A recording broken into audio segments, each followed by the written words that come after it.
Hello everyone, welcome to highlights of the Premier League clash between Wolves and West Ham at Molineux Stadium. Rob Edwards' Wolves are currently on course to end this campaign as the worst team to ever grace the Premier League, and they will be desperate to spark their survival push in their first game of 2026. With that in mind, the Old Gold will be inspired by their 1-1 draw with Manchester United on Tuesday, and particularly by the spirit they showed to come from behind to rescue a point at Old Trafford.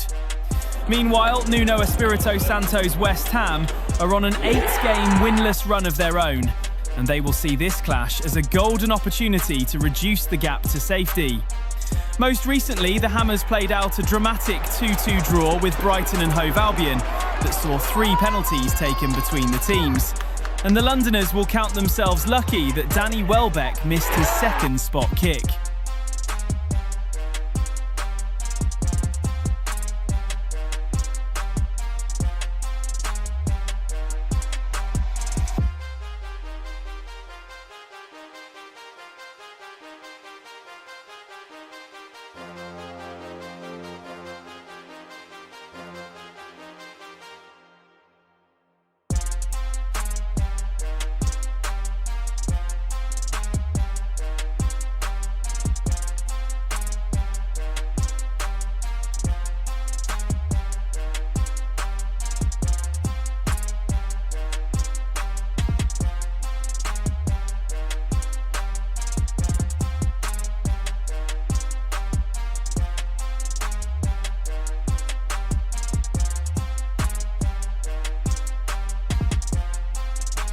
Thanks for watching this video. Please hit like button and subscribe our channel for daily football highlights.